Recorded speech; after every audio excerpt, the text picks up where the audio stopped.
Well, another perspective on this matter, same-sex debate. We've been joined by a lawyer this time, Mr. Chima Nnaji. Good morning. Good morning. Well, everyone has been talking about this. First, the psychologist gave us his own views, and your own colleague, learned colleague, Mr. Adigboye, thinks otherwise because he's looking at the laws. But again, if we look at it now, some have been talking about the issue of morality as well as religion. What's the place of morality in law?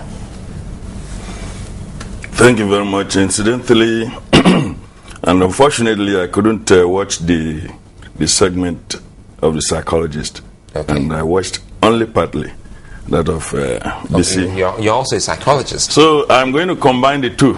Good. Because I am both a psychologist, I'm a lawyer, I have a very strong marketing background too. So I'm going to sell the ideas I have. A psychologist, lawyer, and marketer. Fine. And if you like, the politics of it. Okay. I mean it. Truly speaking, to answer the question, before I perhaps espouse my position,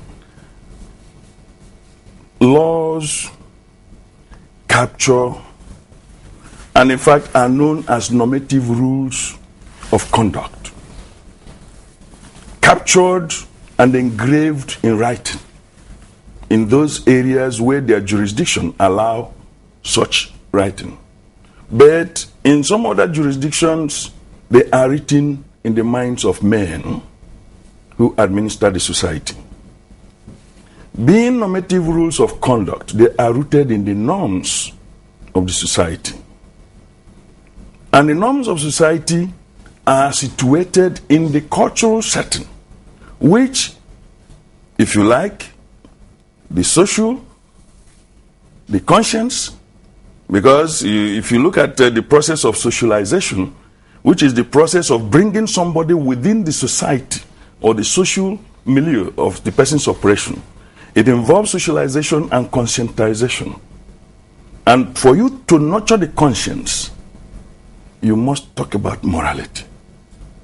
So the content of that morals and the context will differ ordinarily from one society to another. But there are certain normative rules that are known to humanity because of the commonness of that bond of humanity. Mr. Nnaji, question. I don't know whether yes, actually I was going to ask now we know that there are certain normative rules that is common to people. How can we now take that and draw some kind of inference from that decision of the Senate to criminalize same-sex union? Now to drive home the issue of morality and law, ordinarily at the superficial level people say morality and law are two different things. That is on the ground perhaps that when the law says thou shalt not steal, and you see a very hungry man, you don't have any means of helping him, but you know that Mr. John, who is just around the corner, has excess money, and you pilfer 2,000 naira from him, or you steal the money from him and give to the starving man for him to survive, you have done a very good thing on the level of morality, but you have offended the law. I don't know whether you get. But during the process of the criminal proceeding, the judge might look at your motive in sentencing. But that does not necessarily mean that you have not offended the law. At that level, morality and the law may find their different levels. But any law that is not rooted in morality,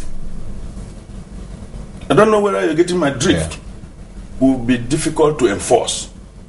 Because it is just like the difference between power and authority. You may have power over me, but you don't have authority over me. Because I see that power as brutish. But if you have authority over me, I don't wait for you to enforce. I do things to please you. That is why people talk about influence. That you want to influence people whom you have authority over. Because they have a positive perception of the exercise of that power you have. So in other words, what's your perception on this? Have they done well or not? First and foremost, I will commend the National Assembly as the Senate has demonstrated. I just hope they will pull this through. Okay? let us have the law. It amounts to what Zeke would call his grammar, but let me just quote him: mandibular peregrination. Okay? As people are just talking. Let the Senate, let the law be there.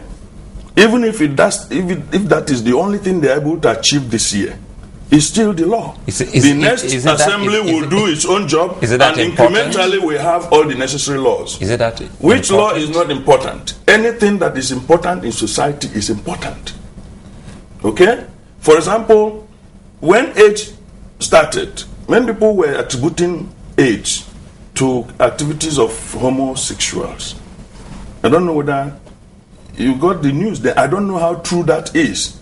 But the truth of the matter is, gay, homosexuality, sodomy, lesbianism, all these things are sexual aberrations that border on psychopathology.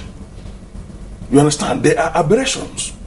Now, the only thing now is that the object of cathexis, what the psychologist calls cathexis, the object in which you invest your libido, your libidinal energy, that energy that drives you. Okay? In animals, they call it tumescence. Okay? Now, for you to invest your libido in that object has to be that one that is socially approved, not the ones that are socially reprehensible. So when people talk about fundamental human rights, I don't think this is one of issues of fundamental human rights. It could be within the issue of rights. There's a difference between fundamental human rights and rights. Rights are the ones granted by law, and you are the privilege of the right is protected by that particular law. Fundamental human rights in you as a human being, the law simply recognizes them and enforce them. Are you with me? So the truth of the matter is that many people that are canvassing these issues are mixing things up. Okay, Mr. Nnaji. So they are not fighting for anybody's fundamental human right. Your right stops where my nose is. If society will be committing harakiri by allowing a certain obnoxious practices to gain prominence, then the society must protect itself. You know, if you have a nickname, it is easier to call you that nickname than your real name. That is how aberrational things are. So when people see on television, people are marrying gay people, younger ones, impressionable minds will go that way. That is what the society is trying to protect itself from. Okay, Mr. Nnaji, now there's those who believe that, you're a psychologist, you said, yes. There are those who believe that some of these people are born that way. No. It's a learned behavior. It's a learned behavior.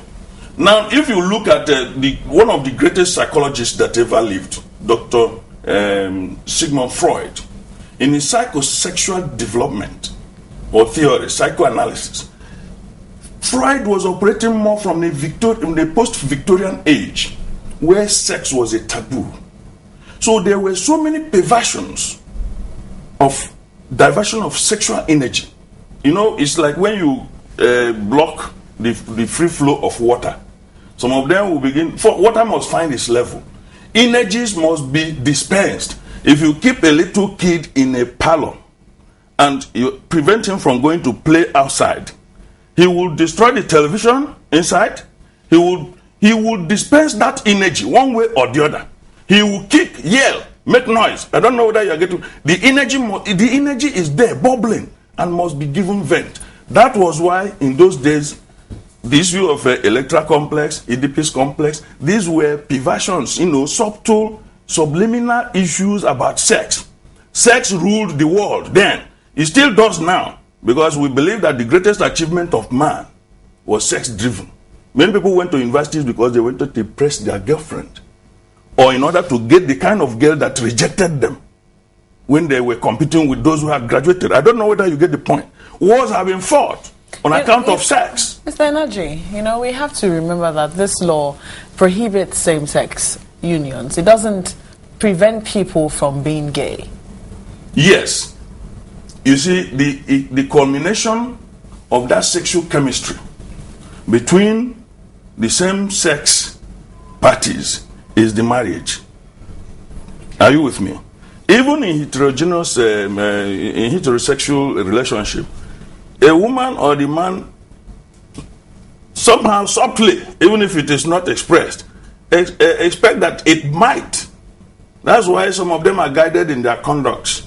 A woman who is too vituperative will begin to become a little bit more cultured in the way she talks, especially when the guy is around, to be seen as a good marriage, perhaps partner, so to speak. So the same thing, the man, he dresses well, cleans himself from.